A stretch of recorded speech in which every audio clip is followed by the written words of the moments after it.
Razón, con Patricia del Río.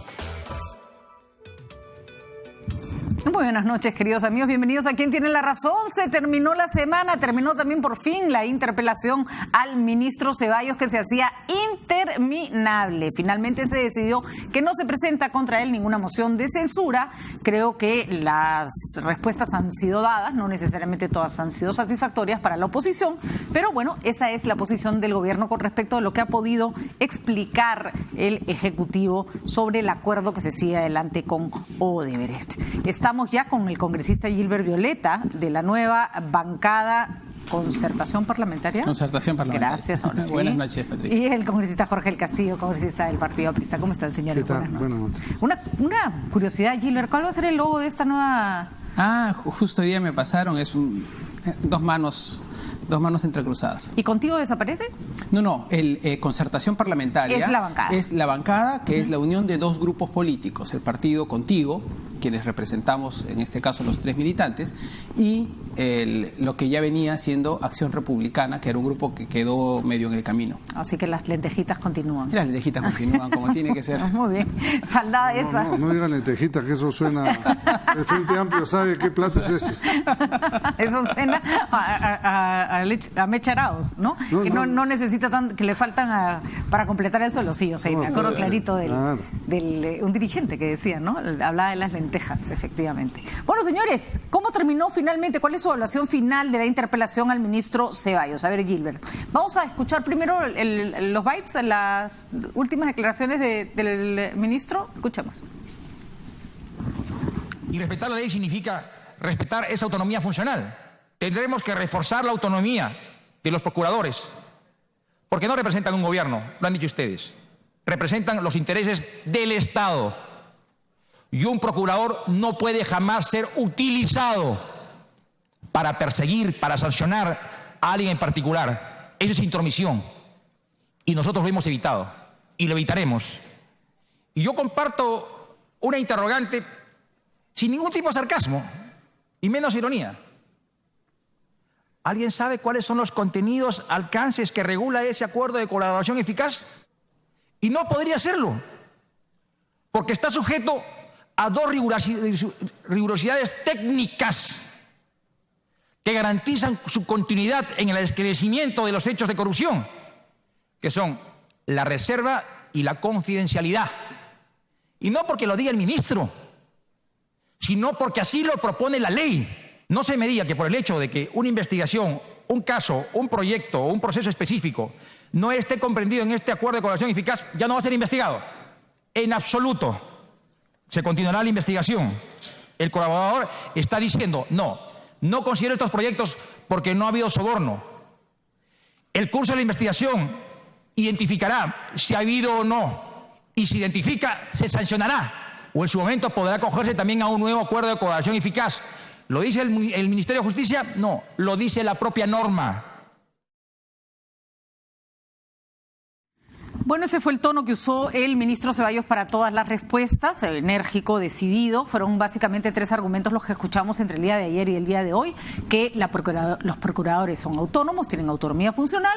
En otros casos se acogió a la reserva del caso, dijo yo no conozco el acuerdo, no puedo dar detalles, y en otros casos deslindó que aquello que le preguntaban no era labor de Procuraduría, sino de Ministerio Público. Me parece que esas fueron más o menos los rangos de acción en los que pudo el ministro contestar. ¿Satisfecho? Miren, yo diría que sí en términos generales, en el sentido que terminó sin una censura, lo cual es sumamente positivo, digamos, se despejó el fantasma de la censura y se ejercitó un mecanismo de práctica democrática que es llamar a los ministros cuando existen dudas sobre ciertos temas para que respondan cualquier interrogante que pueda existir sobre la materia de su sector. El temor siempre era si es que esto iba a ir más allá que solo llamarlo, lo cual se llama interpelación, lo cual llamarlo para que responda a preguntas, ¿no? Por suerte ya Fuerza Popular dijo que no va a ejercitar no va a poner ningún recurso de censura. Nosotros habíamos dicho desde antes que tampoco haríamos una barbaridad así, y en todo caso lo que queda ahora es que creo que el llamado de atención que también es legítimo escuchar y reconocer de las distintas fuerzas políticas, se oyó en el Parlamento. De acuerdo, sobre los puntos que les parecen importantes y que sean Ahora, atendibles. Sí, que es verdad. Y una cosa sí que me parece también importante, el ministro nunca aseveró que el documento sobre el cual se ha estado discutiendo sea real, porque esta famosa acta de colaboración eficaz entre Odebrecht y el Ministerio Público es un trascendido. El ministerio es un trascendido porque como está sujeto a la reserva de la investigación, el ministro lo que ha dicho, bueno, yo no puedo aseverar de que eso sea efectivamente real. O sea, hemos terminado discutiendo sobre efectivamente trascendidos, aunque en términos reales entonces, sabemos... ¿qué es lo que le ha llevado el fiscal José Domingo Persa al Poder Judicial? No, hay un acta. No, lo que te quiero decir es que el ministro como tal, él no puede ir al Parlamento y decir eso es real, porque el documento todavía sigue siendo materia de un proceso reservado. Claro, pero existe. Lo que pasa pero es que sabemos que existe, más allá de que puedan haber puntos más o comas menos, ¿no? De acuerdo, y además una cosa es que haya trascendido sobre un documento y otra cosa es que un ministro de Estado en un ambiente como el Congreso hable formalmente de contenidos que no, a los que no se puede referir. Y tampoco puede ser negado. Congresista del Castillo. Pero tampoco ha dicho que sea falso. No lo ha negado en momento alguno. Él hubiera podido decir, eso es falso. No dijo. Ergo, se sigue manteniendo en pie los criterios puestos ahí, que probablemente en el documento final haya evolucionado. Estamos hablando de un documento de más de 1000 páginas, según dicen. Debe haber algunos conceptos que han avanzado, que han mejorado, que se han esclarecido. Ojalá, ¿no? En primer lugar, creo que hemos rescatado, como dice Gilbert, el principio del derecho de la minoría a plantear una interpelación. El derecho a preguntar. Y esto no es una cosa fatalista que tenía por objeto tirarse abajo, como decían, el convenio ni nada por el estilo. Es el derecho del Parlamento, es el derecho de las minorías en el Parlamento inclusive. Y ha hecho muy bien. Y recojo tus palabras en el sentido que en este sano ejercicio habrá cosas que el gobierno tiene que tomar en cuenta, y las tiene que tomar. Es importante porque una cosa que sí es interesante recalcar es que es un primer acuerdo con respecto a 4 proyectos y acá ni remotamente se cierra el caso ni se cierran la colaboración con Odebrecht, porque conforme se vaya avanzando en investigaciones, Odebrecht va a tener que ir hablando sobre las otras cosas si es que quiere mantener cierto privilegio y no irse a la quiebra. Pero lo que pasa es que como las cosas en el Perú, a veces lo provisional se convierte en permanente. Ejemplo, hay 7 arbitrajes. ¿Hay claridad en el tema? No hay claridad. Yo pregunté qué monto era cada arbitraje, el ministro no respondió. Y dicen... Los arbitrajes son anteriores, efectivamente, pero uno podría haber pedido en el acuerdo suspensión de los arbitrajes pendientes y no iniciar nuevos, ¿no? Y, por ejemplo, comprometerse a no plantear nuevas demandas, sean arbitrajes o sean otro tipo de demandas, ante el CIADI, etcétera. Si hubiera podido incluir, por supuesto, tú mismo lo estás diciendo. Entonces, creo que fui la primera en preguntarlo. Creo que el valor de este acto tan importante, que lo han llevado al extremo de pretender desacreditarlo, es que se va quedando sobre la mesa algunas ideas de fuerza importantes. Por ejemplo, se pudo, y creo que todavía se puede, negociar lo que tú estás diciendo exactamente, no más procesos. De repente pueden hacer un stand-by con los arbitrajes y someterme a una etapa de renegociación para ver si llega a una transacción y acabar con el tema, porque resulta que de repente los arbitrajes termina ordenando que el Perú le pague a Odebrecht más plata de la que Odebrecht se tiene que pagar al Perú, y no hay un mecanismo de compensación siquiera. O sea, podríamos tener que pagarle nosotros al contado y ellos seguir pagando en 15 años. ¿Cierto? No me parece justo, me parece que lo inteligente, lo profesional hubiera sido negociar correcto. No, y así el Perú gane los arbitrajes, irte a un arbitraje cuesta plata, pues. O sea, ya seguir gastando plata en Odebrecht, la verdad que da un poco de flojera, creo que ¿no? Todos los arbitrajes no son nacionales, algunos son internacionales. Claro, que entonces cuestan bastante más. Yo diría una cosa, Patricia, yo creo que hay que ser conscientes todos que este costo que está pagando el Perú es por el costo de conocer, la información, pero estamos pagando en términos también numerarios, un costo bien alto. O sea, el costo no es bajo. No es bajo. El costo no es bajo, es un costo... Y lo hemos dicho 1000 veces. Sí. Las cosas no son baratas o caras en función de lo que pagas, sino de lo que recibes, ¿no? Entonces, si vas a pagar un montón de plata y te dan una nuez, estás fregado. Claro, entonces, ¿no? eso se supone y no que... sabemos qué vamos a recibir. Pero mira, hay un mensaje que ¿no? sí recibe, creo, el juez. Porque esta acta de colaboración eficaz pasa para que el juez efectivamente la valore y al final la acepte o no la acepte y pondere. Porque no solamente está la reparación, está también una serie de beneficios que va a recibir, desde la eximencia de pena, ¿no?, a los altos directivos. Entonces, ahí podrían haber algunos ajustes adicionales y creo que el juez sí tiene que escuchar también, el Poder Judicial tiene que escuchar que en diversos estos temas hay una preocupación legítima de la ciudadanía y de un sector importante, ¿no? Ahora, hay otras cosas en las que creo que no se ha hecho hincapié, y está el congresista Richard Arce con nosotros y lo saludamos, y es que en realidad una de las maneras como el Estado debe apoyar, y esto sí le toca al Ejecutivo, es mientras más recursos tenga Fiscalía y mientras más recursos tenga el equipo especial Lavajato, mejor va a avanzar y más material para negociar con Odebrecht tiene. Porque cuando sientas tú a la mesa a alguien y le dices, ok, cuando tenga más información. O cantas, exacto, claro. O cantas o te meto preso. Y un ¿no? datito. En realidad lo que ha dicho el ministro es que de los cientos de procesos en los que Odebrecht ha participado en el Perú, el ministerio solo está investigando, la Procuraduría 16 casos. Ha hecho un listado, 16 en el caso de Odebrecht, Quiroz Galbao, 8, 6, 5, ¿no? Pero están Entonces, eso quiere decir que hay muchísimos otros procesos en donde por una limitación material, técnica o lo que fuese, o humana, no se está investigando, ni se va a investigar. Están absolutamente desbordados. Estuvo acá, por ejemplo, el fiscal que vio el caso de Félix Moreno en el Callao y decía, tenía procesos complejos en los que tenían 17 abogados en una audiencia y yo estaba solo. Entonces, claro, ellos son 17 abogados, cada uno dice su parte, pero hay uno solo del otro lado haciendo su trabajo. Entonces, en lugar de... creo que lo que podríamos empezar a reclamar es cuál es el presupuesto que se le está dando a Fiscalía si se quiere que hagan un trabajo independiente. Pues mira, globalmente hay un problema acá.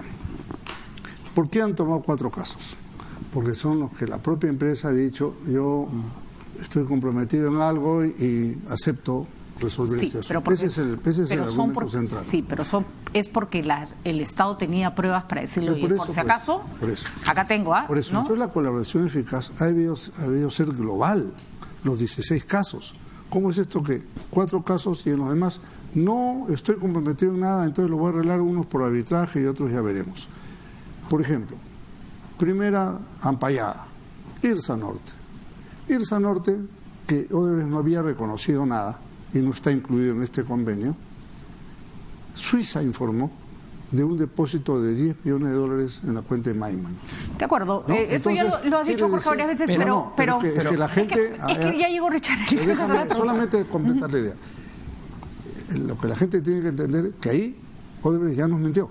Ya nos engañó. Ahora, y quiso pasar caleta en un tema que ha venido de Suiza. Que quedará para la discusión. Cuando uno entrega una información por colaboración eficaz, esa información no puede ser incriminatoria para otros casos. Entonces, si es que, por ejemplo, abren la base de datos del MyWebDay, ¿no?, y encuentran que hay una serie de transferencias sobre otros casos en las que ellos han participado y que originalmente no habían reconocido, bajo ese principio no podrían ser incriminados en esos otros casos. O sea, también hay esa situación que hay que tener en cuenta. Pero también es difícil llevar a la mesa a que te reconozcan casos de corrupción sobre material que no tienes forma de probar. No toda la información que recibes la puedes utilizar, ni siquiera, porque si no la has obtenido tú y es parte de una colaboración con otro país, la puedes mirar pasar por tu ventana, pero no la puedes, no la puedes ni siquiera mirar. Es bien, el tema es bien difícil. Richard. Sí, Patricia, para nosotros la posición es clara. Vamos a partir de la premisa de la prerrogativa constitucional que tiene el Congreso de la República de interpelar a cualquier ministro. En realidad debería ser algo cotidiano, que nos permita garantizar un feedback entre el Ejecutivo y el Legislativo y que la población sea testigo de nuestra labor de control político. La palabra interpelatoria ya es como, no, te voy a poner contra la pared. No, pero ¿cómo son los exámenes? Se ve que te van a pelar. Regresemos a las aulas. Regresemos a las aulas del colegio, de la universidad. Cuando nos hablaban de exámenes, evidentemente hay una carga emocional, porque tiene su componente. Pero vamos a ser muy objetivos. Hay una investigación desarrollada por espacios jurisdiccionales como es el Ministerio Público y el Poder Judicial, donde el Poder Judicial, la jueza encargada de este caso, todavía no ha hecho la valoración de estas declaraciones que está recogiendo la Fiscalía. Y el Congreso de la República se le ocurre interpelar para preguntar información que le escapa a la responsabilidad del ministro Ceballos. El ministro Ceballos es titular, sabemos muy bien, de la cartera, es titular de la responsabilidad de las políticas nacionales encargados del tema de justicia. Pero el ministro Ceballos, por ejemplo, en el caso de la Procuraduría, que está encargada de valorar el tema de las indemnizaciones, no tiene injerencia directa. De acuerdo, eso es lo que hemos escuchado y esa ha sido la posición del ministro. Es importante hacer la diferenciación. Pero es que ha habido muchas mentiras. La congresista Jenny Vilcatoma, con todo respeto, ha estado generando una serie de mentiras, hablando como si este fuera el gran acuerdo. Hay una cosa que no entiendo. ¿Era el primer acuerdo por 8 millones? Con todo respeto, ¿por qué tenemos que tener tanto respeto con una persona que está mintiendo? Disculpe, señora Vilcatoma, tampoco la estamos insultando, pero no está bien faltar a la verdad. Y es verdad que la señora Vilcatoma está presentando información que no es veraz, ¿no? Entonces, este es en realidad el tercer caso, ojo, porque hay un caso inicial, 8 millones, un segundo caso, 20 millones, la cartera Chacas, y este es el tercer caso que agarra 4 proyectos, y no se limita, por favor, eso no está escrito en piedra. De acuerdo, pero, al contrario, pero Richard, permíteme avanzar en el debate, porque esto ya lo hemos debatido toda la semana. Era importante marcar nuestra posición, porque pero créeme que ya la tenemos. En el calor del debate han insinuado que nosotros estamos defendiendo al gobierno, que tenemos otro tipo de intención. Nuestra intención es luchar contra la impunidad. De acuerdo. Y el Perú necesita conocer la verdad. Clara la posición. Es muy importante para marcar posición. Lo que me interesa es saber qué va a pasar de ahora en adelante. Sí creo que hay varias cosas que hay que evaluar. Una es ejercer tu derecho a interpelar, a preguntar. El ministro creo que ha hecho bien en contestar lo que debía y no contestar lo que no le tocaba. Y otra es tratar de argumentar con mentiras probadas. Y de eso hemos escuchado mucho en la interpelación. La señora Vilcatoma hace unos arroz con mango con la información. El congresista García Belaúnde le debe una disculpa a los procuradores el día de ayer, que los ha tratado como si fueran delincuentes, y nada de lo que dijo era, el procurador lo ha acusado de estar inhabilitado. Nada de eso tenía ningún sentido. De ser trabajadores, ¿no?, de Odebrecht, o sea, fíjate a qué extremo se llega a veces. Y además, hay que ser muy criticando al procurador de haber trabajado en Chimpuca. Sí, gracias a eso el señor Moreno se va a ir preso. O sea, si hay algo que no favorece al señor Moreno es que Odebrecht hable, ¿no? Y la pobre procuradora no tuvo nunca ninguna relación con Odebrecht. Entonces, hay una cosa que sí, Jorge, empieza a parecer que esto no es una interpelación. O sea, cuando uno escucha que las críticas están infundadas y que no es un tema de interpretación, sino es afectar a las personas con mentiras, entonces uno dice, ¿y esto qué es? ¿No? En un colectivo de tanta gente, ¿no?, hay de todo, pues, en la viña del Señor. El problema es que cuando sumas los de todos, hay gente que puede decir barbaridades, hay otros que hacen méritos para ser ministros, hay otros que son sobones porque les encanta. En fin, hay de todo. Tampoco no hay que mirar con un solo ojo, hay que mirar todo lo que ha pasado ahí. El problema, Jorge, es cuando votas con esos puestos. O sea, cuando votas con el que quiere armar laberinto. Eso no le quita licitud. Eso es cuando votas. Pero cuando hablas, no hablas lo mismo que otras personas. No, de acuerdo, pero el problema anoche hablé en tu programa y yo dejé, respecto a los señores y la señora procuradora, no los he tocado. Porque, no, lo dejaste, simplemente mencionaste que se había hablado de ellos y ellos me parece que se defendieron bien. Sí, ¿no? A mí lo que interesa es el tema objetivo. Por ejemplo, aquí en este documento, mira estas 2 últimas líneas.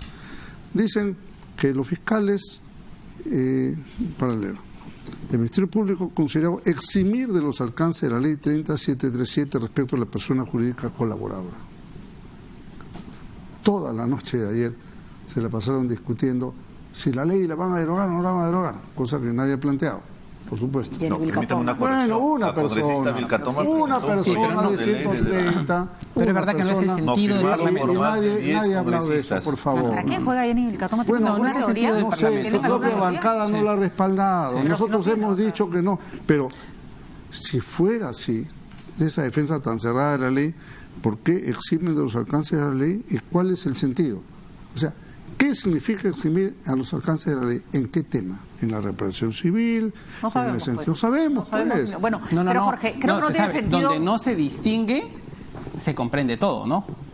O sea, si se eximen del alcance de la ley número tal y no estás precisando qué parte estás... Pero no está precisado ahí, ¿no? Es oscuro. Pero eso no es genérico. Claro. Pero estamos asumiendo que ese es un documento final. Tampoco. A lo que voy es... Pero lo hubiera podido el ministro decir, es que no es verdad que se vaya a eximir de los alcances de la ley. Es que no puede, pues. No puede. O sea, no puede ni afirmar ni negar sobre la base de un conocimiento que es. Eso es lo que él dice, pero ¿cómo el Ministerio de Justicia, cuando ha querido, ha destituido a los procuradores? Le sacó a Julia Príncipe, lo sacó a la doctora. Es que es empezar la discusión de nuevo. Entonces que lo haga y se caiga el acuerdo y entonces llegamos otra vez a la conclusión de que lo que buscaban era volarse el acuerdo.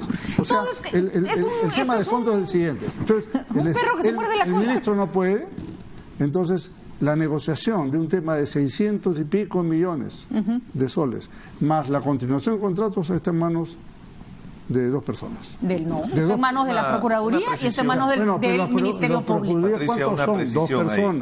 No es una elucubración determinar el monto. El monto está sobre la base de reglas establecidas y se puede hacer el cálculo. Puede incrementarse algún porcentaje más. Algún porcentaje nos consta quién ha hecho el cálculo. El cálculo es en función de la información establecida en ese reglamento. No, perdóname. Los detalles que el reglamento tiene todas las fórmulas, pero nos consta a nosotros. O sea, ¿usted cree que ha sido una elucubración? No digo elucubración. Yo le pregunté al ministro, ¿qué profesionales han trabajado en esto?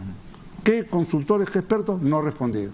Entonces, es un tema de confianza. Sí. No lo va a hacer el abogado Ramírez, que no tiene idea y en su vida ha hecho un cálculo de ese tipo y por último no es matemático, no es ingeniero, es abogado. Pero tendría que haber un equipo profesional que le dé confianza al país. Sí, señor, se ha hecho una buena negociación. Ahora, eso no se conoce. Yo te doy un comentario que además lo he dicho antes, que es también para tomarlo en cuenta. Los cálculos originales se hicieron sobre la base de lo que Odebrecht originalmente aceptó en Estados Unidos cuando hace su acuerdo de delación, por 29 millones de coimas en el Perú. Pero lo que ya se va conociendo hasta ahora es que esa cifra es largamente superior. Entonces, ahí también probablemente, digamos, haya un desfase entre la información que se tenía originalmente y que dio lugar a varias cifras que trabajó el Ministerio de Justicia y lo que finalmente se va a terminar sabiendo de cuántos son las coimas que realmente se terminaron pagando. Lo que pasa es que me parece que no se entiende que efectivamente, para bien, así como cuando hicieron los contratos que terminaron con 1000 adendas y se pagaron 1000 coimas, nadie dio explicaciones de nada, nadie dio explicaciones de nada y ningún ministro fue a explicar por qué hacían esos contratos y con decretos de urgencia. Y pasó lo que pasó, pero esta vez... Pero están presos los responsables. Ay, por favor. No. ¿Presos, pues? Por favor, le puedo citar varios. Ahora te digo una cosa. La parte de la corrupción, es que se está la haciendo parte de la corrupción tiene dos elementos. Uno, lo que es propiamente la coima, el pago, el soborno al funcionario público, y la otra es el incremento del valor de la obra. La parte contractual. La parte contractual. Si la obra originalmente se licitó en 100.000 soles y su ejecución terminó costando 400.000, está claro que si había una coima de por medio, ha sido, entre otras cosas, para permitir que hayan adendas hubo con los el decretos incremento de urgencia porque la ley está clara y está establecida. No, yo lo que quiero decir es lo siguiente. Pero si me permite, Richard, es porque hubo Richard, lo que te quiero decir es lo siguiente. Miren, los famosos negociados para favorecer. Pero eso también está en investigación. No toda adenda es un delito. Lo que tiene que una adenda está sustentada. Esa generalización es bien irresponsable. No, es que ¿sabes por qué no? Por una sencilla razón. Porque la información todavía no se conoce a plenitud. Así es. Entonces, como la información no se conoce a plenitud, si es que este fuese la circunstancia, la circunstancia en la que el juez ya terminó el proceso y tiene que establecer el monto de la reparación civil, tú ya puedes saber en ese momento qué variables, qué pasó. Uno de los elementos para establecer la reparación civil no solamente es el monto pagado o el monto debidamente incrementado, sino uno de los elementos fundamentales es establecer una penalidad que inhiba futuras conductas delictivas similares. Es decir, si a usted, señor empresario, pagó 100 soles o 1000 soles por una coima, entonces yo le voy a poner 4000 o 5000 soles de multa. ¿Para qué? Para que el otro empresario sepa que si va a hacerle eso mismo, le va a costar. Para cerrar esta parte que me parece interesante, a mí particularmente, dado el final de cómo se ha dado la interpelación al señor Ceballos, me parece que se cumplió con un requisito de control político que debería dejar a todo el mundo momentáneamente tranquilo. Pero creo que hay que tener claro que sí, y en eso Jorge del Castillo entiendo la preocupación, pero esto es un acto de fe. Está en manos de la Procuraduría y del Ministerio Público hacer el trato. O lo respaldamos o no lo respaldamos. Pero no podemos asumir ese modelo y petardearlo, porque entonces se cae. Entonces vamos a otro modelo.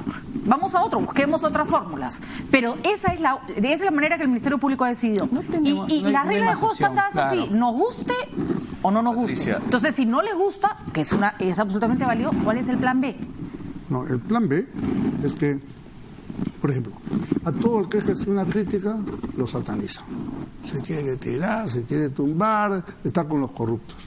Y yo digo, a ver, y a todos aquellos que se oponen a la crítica que hacemos, ¿por qué no pusieron Rutas de Lima? ¿Por qué no pusieron el Gasoducto del Sur? ¿Por qué no pusieron Irsa Norte? ¿Por qué no pusieron Olmos? Entonces yo también diría, quieren cerrar, que eso se quede en el arbitraje per secula seculorum, ¿sabes para cuándo? Las calendas griegas, y no se resuelve el tema. Pero tampoco podemos evitar la situación indeseada, si se quiere, de que las personas que están en este momento exigiendo un control político pueden incurrir en algo que va más allá de sus funciones porque tienen intereses. Jorge, eso se cae de Maduro, se cae de Maduro. O sea, hay personas que te pueden tener perfectamente miedo o ganas de proteger Y ese es el fundamento del problema que se está originándose con esta interpelación, pero yo diría incluso que trasciende más allá, porque la interpelación es una prerrogativa constitucional. Pero acá había un conflicto de intereses claro. Los partidos políticos que conforman el Congreso de la República, algunos de ellos tienen conflicto de intereses porque sus líderes y sus gobiernos de turno estuvieron involucrados en estas denuncias. Susana Villarán con tu partido. No, pero yo creo que Susana Villarán, el partido aprista. No, pero Richard, yo creo Entonces, que deslegitimar, desacreditar o vetar a las personas por sus posiciones políticas a mí no me parece válido. Yo pero diría, reconocer conflictos pero sin lugar a duda, sin lugar a duda. Pero mira, una cosa que tú has dicho, Patricia, incluso si es que el Parlamento hubiera querido tumbarse, como se dice, este acuerdo de colaboración eficaz, no puede hacerlo. Claro. Porque no le corresponde al Parlamento aceptar o desaprobar las actas de colaboración le damos eficaz. al país? Solo para pensar, la jueza que va a hacer la valoración, al ver en este momento que tiene que evaluar, validar toda esta información. ¿Yo sabes qué mensaje le daría?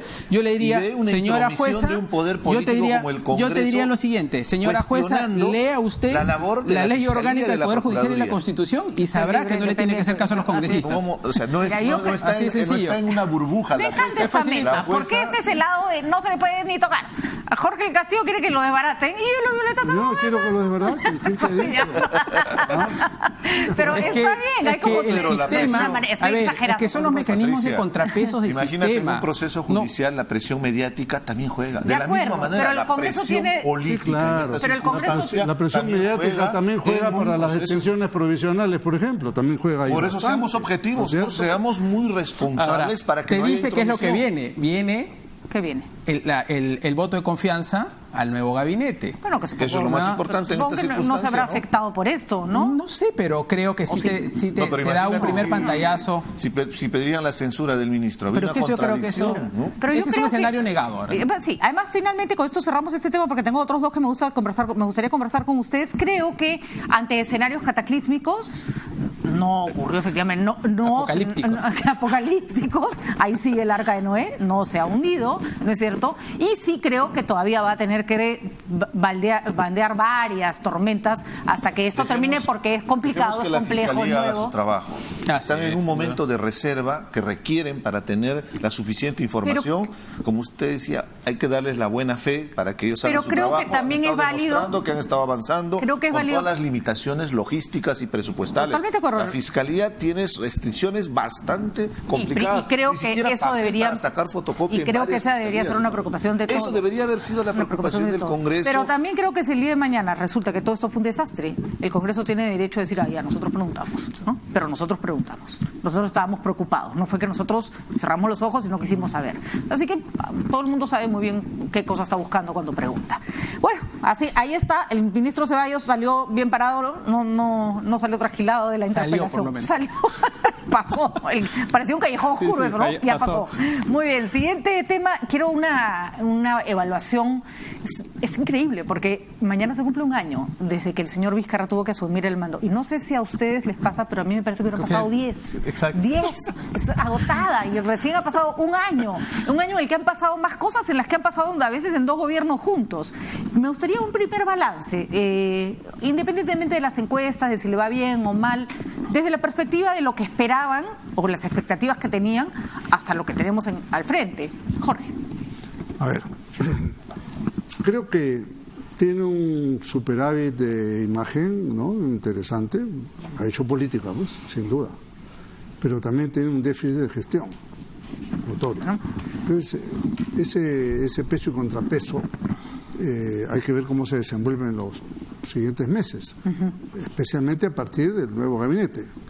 En la etapa anterior ha sido aprovechada utilitariamente desde el punto de vista de, choque con el Congreso, etcétera. Ahora y sigue con la idea, porque dice los congresistas tienen que trabajar bien para ganarse el sueldo, no están ahí sentados, etcétera. Lanza siempre pullas. O sea, tiene un estilo que contradice lo que ha dicho el primer ministro. Y ahí encuentro yo un primer problema. No vaya a ser que haya ahí una disfunción, el primer ministro te tiende puentes y el presidente lo destruye. Entonces, ojo con ese tema, ¿no? A esto sumémosle la economía, que es parte de la gestión, en la cual todavía no vemos señales, porque si tú encuentras, oye, el gas, el ducto de petróleo del norte, lo tienen tomado, y porque está así, y las Bambas tiene 40 y tantos días. Acaban de meter presos a los dirigentes. No pero sé si eso era no es solución. Pues no sé si es una medida que va a resolver o va a empeorar. Eso ya no veremos, es solución, ¿no es cierto? Entonces, las cosas se arreglan hablando, no se arreglan a palos.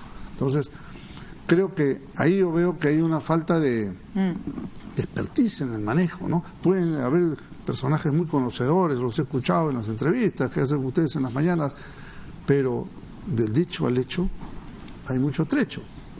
Hay como un exceso de buena voluntad. Bueno, gana sí, pero no saben cómo es. O sea, exceso en el sentido que si no se tú sabes si no cómo se juega fútbol, lo has estudiado en el manual de Gareca, pero no sabes patear la pelota. Está clarísimo que el éxito del alcalde Forsyth, por ejemplo, tiene que ver con gestión.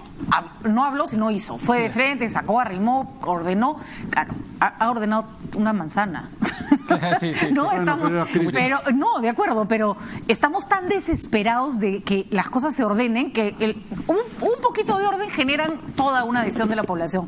Gilbert. Mira, yo diría lo siguiente: pasamos de una primera etapa del gobierno de Kuczynski muy compleja, pero en donde sí trataron de hacer muchos esfuerzos en materia de gestión, por ejemplo en materia económica, en las metas de saneamiento por el tema del agua potable, que era como una particular sensibilidad del gobierno de ese momento, y además a estar permanentemente conflictuado con el Parlamento, no precisamente porque el Ejecutivo en ese momento promovía ese conflicto.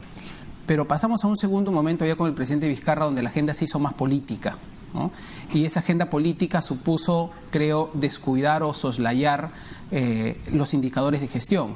Por ejemplo, descuidamos ya lo que era el avance en materia de agua y saneamiento, porque había un plan y este plan ha quedado medio relegado. La infraestructura educativa un poco lo mismo, la infraestructura vial un poco lo mismo, que eran un poco de repente las prioridades que se había establecido en la primera etapa de gobierno. Pero a mí lo que me preocupa es que este crecimiento del presidente Vizcarra, esta aprobación importante que ha tenido, no se ha bien utilizado para sacar algunas reformas importantes, ¿no? Y yo pongo una, ahora que se han conocido las propuestas del equipo Tuesta, son básicamente reformas político-electorales. Y no hay una reforma que tenga que ver con la modernización del Estado, que es mejorar el servicio público de cara a la ciudadanía. Y ahora que está tan de moda esto de los sueldos en el Parlamento, por ejemplo, una de las grandes reformas que quedó pendiente era la homologación de los niveles salariales en el Estado. Por ejemplo, tú te puedes imaginar que las secretarias en los ministerios, pese a que realizan la misma función, hay 10 sueldos distintos para las secretarias, o para los abogados, o para los técnicos, o para los contadores. O sea, es un desorden salarial brutal. Nadie entiende nada. Mira tú si es que hubiéramos utilizado esta comisión y hubiéramos utilizado esta enorme aprobación presidencial para invertirlo en poner orden en el aparato público. Hubiera sido una cosa muy pero interesante. No es el encargo que se le dio a esta comisión, ¿no? No es el encargo que se le dio. Ellos han cumplido con lo que se les encargó. En poco tiempo tampoco no pueden. Sí, pero una cosa, se le dijo para hacer reformas políticas. Entonces, y ahí voy a otra cosa, no necesariamente ellos, pero se pueden hacer la convocatoria porque tienes un encargo presidencial y se puede convocar a más gente. Ahora, yo no digo que esto esté terminado. Creo que hay que hacer un esfuerzo para que en lo que viene, por ejemplo, ese tema del orden salarial hay que tratarlo. Y creo que antes de que la caída del presidente en las encuestas se haga notar y todavía se puedan hacer reformas importantes con importante aprobación ciudadana, ese es uno de los temas que deberíamos empujar. Y totalmente de acuerdo con que por poner un ejemplo, ¿no? Agua y desagüe ya no es negociable. Ya no es dicho sea de paso, hoy es el Día Mundial del Agua. Así es. ¿No? Perú está en el cuadro mundial de países con alarma de estrés hídrico. Para solamente como dato. Pero de verdad que es preocupante porque, por ejemplo, en la mañana le ponían a la ministra de Agricultura el caso de Bagua. Bagua tiene ahorita una crisis de agua. Bagua. O sea, usted sabe que esto en Bagua te cae pues el cielo encima porque llueve, ¿no es? Pucallpa está rodeado de agua, Iquitos está rodeado de agua. Básicamente son lugares donde no puedes estar seco mucho rato porque te va a caer agua en la cabeza. O escarbas un poco la tierra y encuentras agua. Pero no tienen agua potable. Y la ministra me contesta, disculpe, señor Muñoz, le tengo mucho respeto, pero me contesta, bueno, sí. Y no solo ahí, en Paita. Y yo, pero Paita está frente al mar. O sea, no son ni siquiera remotamente comparables. Obviamente Paita tiene un montón de agua salada, no le sirve de mucho. Pero ya hay procesos de salinización. Pues de acuerdo, pero mucho más fácil es potabilizar el agua que te cae del cielo que desalinizar el mar. Es más barato, ¿no? Y la selva se ahoga en agua que no sabe usar y la costa se ahoga de sed. Estamos olvidando de un componente que es la corrupción. Mi ciudad, Andahuaylas, tenemos 2 horas de agua desde hace 5 años. A buena hora, en la última instancia, el alcalde que originó esto por corrupción han confirmado su sentencia a 7 años de cárcel, 5 millones, 7 millones de indemnización. Y lo que pasa en Iquitos es entonces, de película de terror, la corrupción, ¿no? porque tenemos tantas lagunas, en realidad estamos ubicados estratégicamente, tenemos agua que nos sobra, pero no tenemos agua en los domicilios. De acuerdo, pero entonces no se puede quedar en meter preso al que estafó. No, por supuesto. Ahora hay que hacer... Tiene que haber consecuencias y responsabilidades, pero vamos a planificar. Exactamente. Por ejemplo, hay una propuesta hecha por... resolver el problema. Ya lo metí preso ya, felices, pero estoy sin agua. Exactamente. Entonces, hay una propuesta, por ejemplo, que me parece interesante, del Contralor Nelson Schack, para que aquellas obras que han quedado inconclusas porque justamente empiezan arbitrajes y pleitos, se concluyan. Que las concluya el Estado, que se haga un corte de obra y sea el Estado las que la termine y después le cobrará a la empresa, se cobrará judicialmente, pero no puedes ni siquiera mover un ladrillo cuando hay una empresa en proceso de arbitraje. En arbitraje.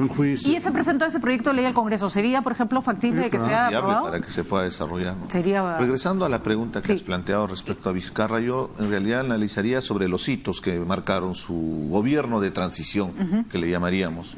Lo más determinante, el referéndum. El referéndum ha permitido darle una holgura al presidente porque son expectativas, creo que naturales de los peruanos, sobre todo al nivel del cuestionamiento que tiene el Congreso. Bueno, se legitimó. La no reelección ha ayudado a dar un mensaje también de la población de rechazo a lo que se venía haciendo en el Congreso de la República. No solamente con los blindajes y todo lo que ha significado estos 2 años y medio, del cual somos responsables porque somos parte de ese Congreso. Y evidentemente esto ha generado que parecería que Vizcarra esté manejando con el piloto automático, porque por referéndum tiene que haber posiciones claras en temas determinantes como la reconstrucción del norte. Estos conflictos socioambientales, el tema de las bambas, que ahora está latente, que pone en riesgo los principales activos, porque según el modelo económico, ellos lo plantean claramente, es sobre la inversión de estos proyectos mineros. La confrontación que tuvo con el fujimorismo también ha sido determinante, y creo que ahí está el rédito político en sus niveles de aprobación. Entonces hay cierto consenso en que política hizo. El referéndum fue un acto, además, básicamente político, porque se consiguió una serie de reformas importantes, no estamos de acuerdo con todas. Nacional de Justicia, ¿no? Esa fue la más importante. Yo estoy en desacuerdo con la reelección y me parece que bicameralidad se debería retomar, pero en fin, pero logró una legitimidad, porque la gente votó, fue una especie de votar por él. Y sin embargo, en el aspecto gestión, no le queda mucho tiempo, o se pone las pilas, o este gabinete empieza a mejorar el tema de gestión, o la gente se empieza a cansar, ¿no? El tema económico es determinante. Es determinante. Porque el piloto automático tiene que parar. El Perú tiene que empezar a recuperar su situación económica. Y ahí es estos conflictos sociales no pueden seguir. Bueno, el conflicto político también tiene un reflejo en la economía, ¿no?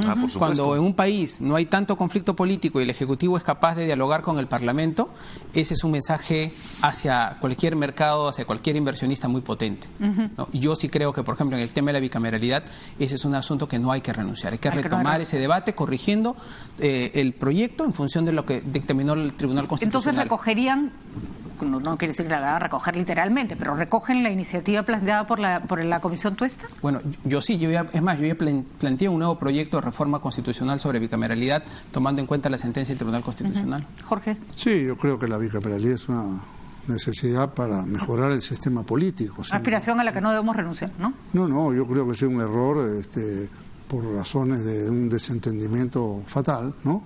Haber perdido esa opción, ¿no? Hay gente que por dice, una pero imposición en la Comisión de Constitución, que lo anunciamos en su momento. De acuerdo, Richard. Que modificaron la esencia de la propuesta legislativa. Ese es el punto, porque hay gente que dice... se entienda que hay un mensaje de la población. El referéndum no puede quedar en el aire, por más expectativa que tengamos a la bicameralidad.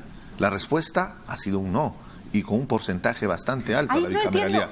Entonces, habría que recuperar esa confianza, ilustrar a la población. Pero lo que pasa es que a mí me gustaría hacer ahí la pregunta. Consultas a la población y después lo que pero a mí me tocó vivir eso muy de cerca.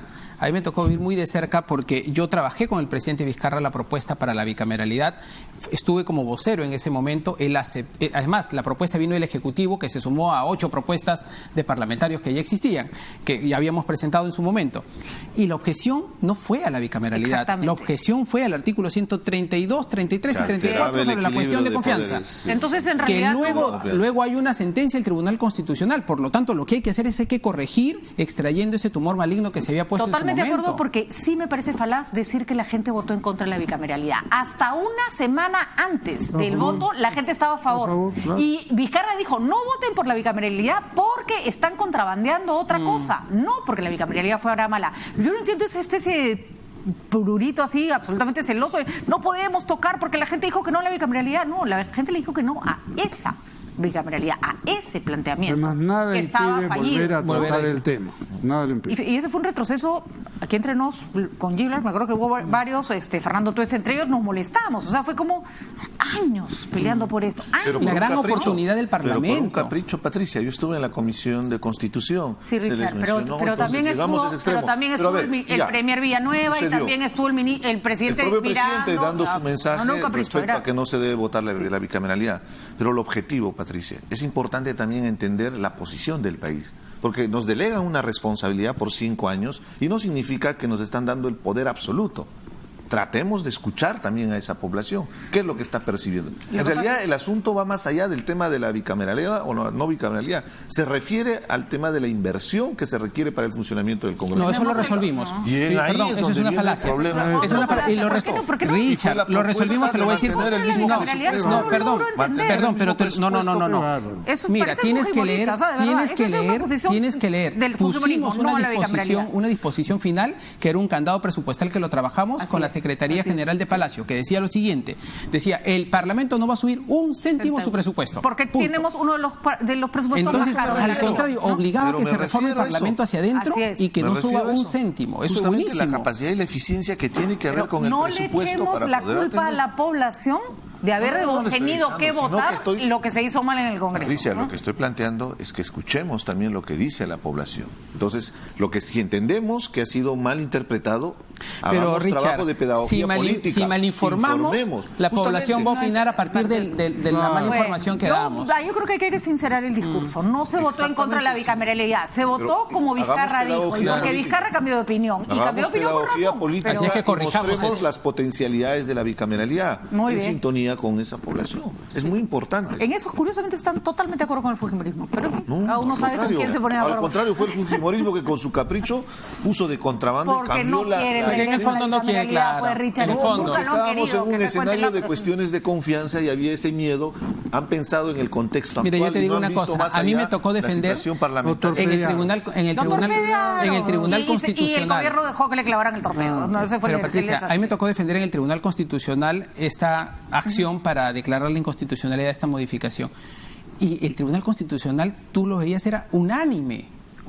O sea, la declaratoria de inconstitucionalidad era manifiesta, iba a salir. Así es. Iba a salir, o sea, estaba pendiente era cuestión de días, nos ganaron los días. Bueno, muchas gracias, señores, y por favor no interpreten alegremente lo que la población hizo, porque hay que tratar de entender qué fue lo que votaron en ese momento y bajo esas circunstancias. No fue un no a la bicameralidad absoluta como se está tratando de ver. Yo creo que sería un gran avance para la democracia volver a eso. 20 segundos, de todas maneras, expresar el problema que está viendo en Las Bambas. Gregorio Rojas, presidente de la comunidad de Fuerabamba, tiene una orden judicial de prisión. Lo que exigimos es que se respete sus derechos, y no es la forma de solucionar los conflictos. Y es momento de abordar el problema de Las Bambas de manera integral. Sí. Y no podemos centrarnos solamente en temas específicos. El problema es mucho más complejo, inclusive de la forma de relacionamiento de las empresas. El Estado tiene que pensar en atender y estar presente en esas regiones. Perfecto, Richard. Hemos estado tocando el tema, incluso invitamos al presidente de la comunidad antes de que tuviera esta orden de captura, y ojalá que efectivamente se logre las cosas no a palazos, sino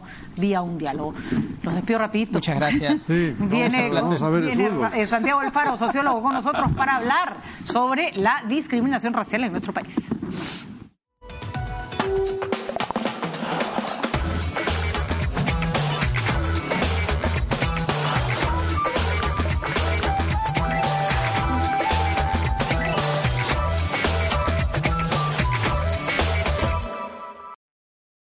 El set se complica para Perú y el entrenador pide tiempo. Tranquilos.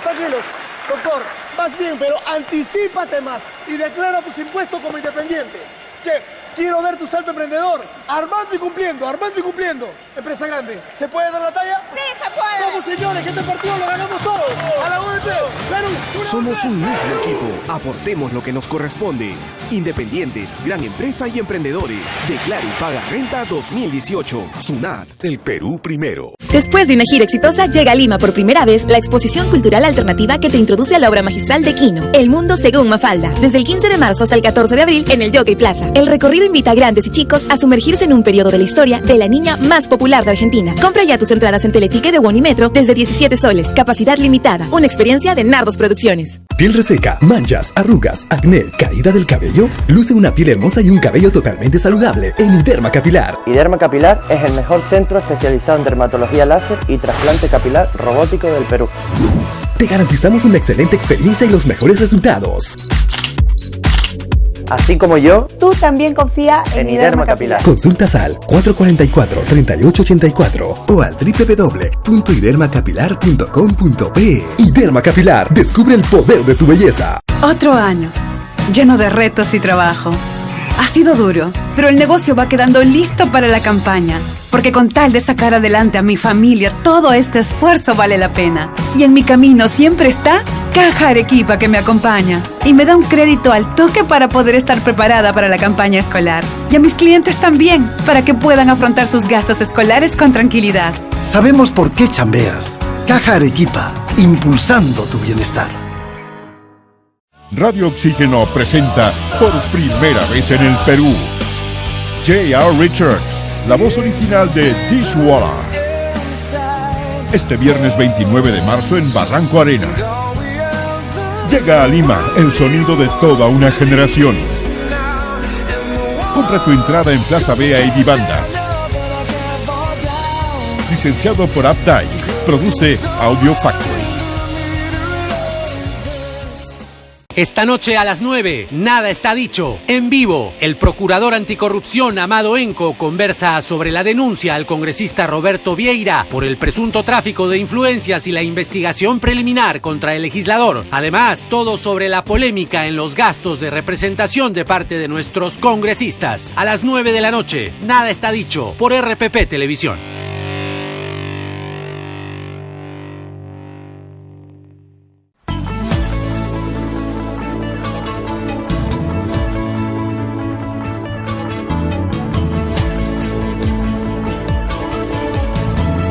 RPP, el medio en el que puedes confiar.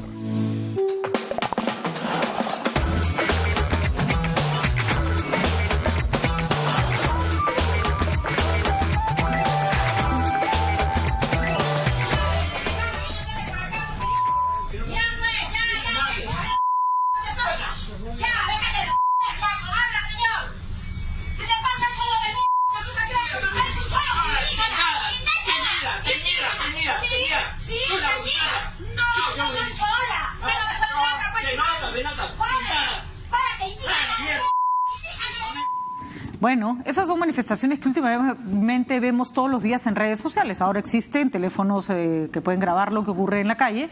Y claro, esto antes uno lo miraba, se quedaba un poco sorprendido, un poco espantado, se lo contaba a sus amigos y se acabó. Ahora la gente cuelga estos videos y no falla. Empieza el pleito y uno cuenta, antes de que termine de contar hasta 10, saltó el insulto racista. Santiago Alfaro es sociólogo, está con nosotros, especialista además en este tipo de temas de mirar la sociedad y los temas de discriminación. Acabamos de conmemorar el Día Internacional de la Eliminación por Discriminación Racial en el Mundo. Santiago, ¿cómo estás? Bienvenido. Y da la impresión que nosotros luchamos y no avanzamos mucho. Sí, bueno, el hecho de que haya tantas denuncias, lo que evidencia es que es algo normal, es parte de las interacciones que tienen los peruanos. El racismo es un puñal usado para poder generar jerarquías, para validarse, para poder imponerse, para poder dañar a la otra persona, ¿no? Porque hiere la dignidad, ¿no?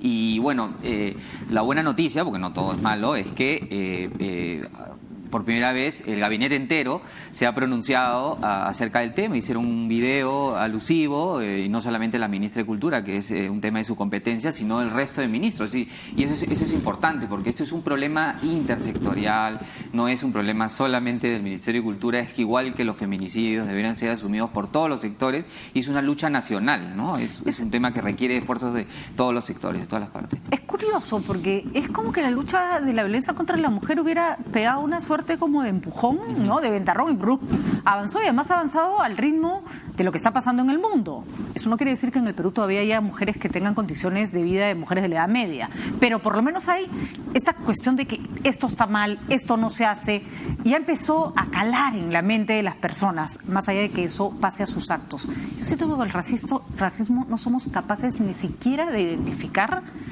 los comportamientos racistas, ¿no? Hay, salvo los obvios, por supuesto, ¿no? Alguien que grita insultos racistas en un transporte público es como evidente, pero hay un montón de microrracismos no evidentes de los que está lleno nuestra cotidianidad. Y que no se hagan en el entorno familiar. A veces un trato diferenciado entre hijos, salió un poco más blanquito, se le da más oportunidad a él, como ha pasado también con las mujeres. Yo decía que en realidad hoy día nos reímos, supongo, de chicos no nos daría tanta risa, que en casa de mi abuela parecía que pasábamos por el Pantone, o sea, a ver quién era más claro, quién era más oscuro. O se alegra, ¿no? Salió más blanquito, salió más claro, ¿no? Sí, hay como una valoración positiva del... Correctamente, se genera una jerarquía ahí, ¿no? Y una distinción adentro de la familia, que debe ser el espacio donde hay menos intereses y donde en realidad surgen la mayoría de conflictos, ¿no? Y además determinados rasgos físicos, raciales, étnicos, asociados además a características dadas, ¿no? Si es así, es ocioso, si es asá, es ignorante, incluso se transmite la forma de hablar. Si tienes un dejo distinto del castellano limeño, entonces eres una persona poco educada. Sí, en la encuesta que ha hecho el Ministerio de Cultura con Ipsos, lo que se identifica es una variedad de factores de discriminación. O sea, no es solamente el color de la piel, claro, o el fenotipo. A veces el concepto de racismo nos induce a error. En realidad, muchas veces es la lengua, el motoseo, en un estudio que se hizo en la Universidad Católica, en la Universidad San Antonio Abad del Cusco y también en la San Cristóbal de Huamanga, se identificaba que los jóvenes que venían de sectores rurales se sentían maltratados por el profesor por las interferencias lingüísticas que tenían con el quechua, ¿no? O los obligaban a no usar el quechua en el espacio, digamos, de la universidad, que es un espacio supuestamente pues del castellano, ¿no? Y lo que hacen es generar una jerarquía de la lengua. La lengua es para la noche, para la casa si quieres, pero no para los espacios públicos, no para los lugares donde hay estatus mayor, ¿no? Como una universidad. Entonces, ese es un caso que no pasa pues necesariamente por la piel, ¿no? La lengua. Y otro aspecto importante es que hay interseccionalidad, es decir, se refuerzan los patrones de discriminación, ¿no? Que el machismo con el racismo, con también la discriminación homofóbica, en general pasa que las mujeres sufren 3, 4 versiones de la discriminación, claro, ¿no? Claro. Entonces es un problema bien complejo. Bien complejo. ¿No? Pepe Patrón decía la desgracia de ser pobre, quechohablante, analfabeta, mujer que vivir en el campo, en el Perú, es ser mujer. O sea, ya es como, ¿no? Como que te sacaste la tica completa de todo lo que no, de lo que te va a generar problemas. Y es verdad, porque tendemos a asociar racismo a raza. Y la forma de vestir puede ser una manera de discriminar, ¿no? En el Perú somos muy difíciles de ser diferenciados por aspectos raciales, ¿no? Ese es el caso, por ejemplo, de la ingeniera con la persona que trabajaba en el transporte en Arequipa. Fenotípicamente, incluso esas dos personas no podían ser distinguidas. Entonces, el racismo no se da entre blancos con indígenas, no es así. En verdad, son jerarquías que se reproducen en ámbitos urbanos, pero obviamente afectan mucho más a personas que viven en sectores rurales, ¿no? Y acá se da una forma rara y no tan usual de racismo como se ve en otras partes del mundo, y que normalmente el racismo en otras partes del mundo va dirigida a minorías, ¿no? Por ejemplo, no sé, el caso norteamericano, ¿no es cierto? Minorías ya sea afroamericanas o pueden ser latinas, clarísimamente, por ejemplo, cuando hay migración, ¿no es cierto? Y lo que tienes es un grupo humano distinto que se coloca en un lugar que no es su lugar de origen. Acá podríamos decir que es una minoría blanca, entre comillas, educada, con cierto nivel socioeconómico, quien marca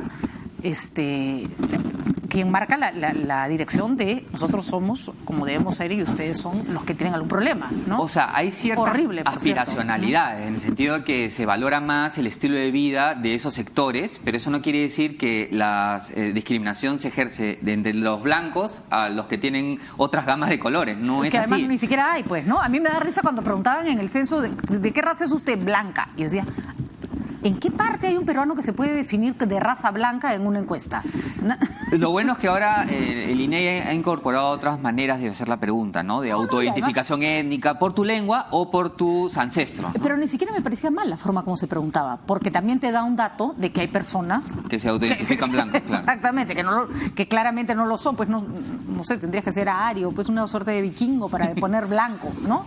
Lo demás somos claramente todos bastante mestizos. En realidad solamente el 3% iguales, ¿no? se autoidentifica como blanco. La mayoría de los peruanos nos autoidentificamos como mestizos, que es algo que ahora Gonzalo Portocarrero, que recientemente ha fallecido, insistía en sus estudios de discriminación, que los peruanos tenemos la incapacidad de vernos al espejo y por eso es que nos ponemos en una categoría como neutral, ¿no? El mestizo nos evita tener pues la etiqueta de indígena, que está asociada a la ignorancia, a la pobreza, y tampoco a lo blanco, que puede ser asociado también como algo externo, ajeno, ¿no? Pero hay tenemos, Catalina, el video de la policía, porque a mí ese fue uno de los que más me chocó.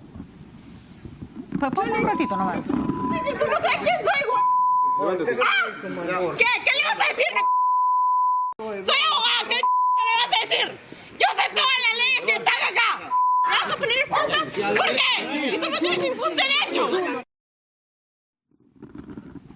Bueno, a esta chica, que si fuera mi hija le hubiera metido un par de sopapos, me disculpará, para bajarle la histeria. Hay un efecto en ese insulto que es muy, muy revelador. La autoridad se siente absolutamente disminuida ante los insultos de esta chica. Entonces, no solo hay una suerte de relación que se pretende vertical, sino que el discriminado es incapaz de reaccionar siendo policía, porque en cualquier otro país del mundo esa niña hubiera terminado contra el suelo, las esposas puestas y de cabeza en la comisaría. ¿Qué componente, o sea, qué pasa con esta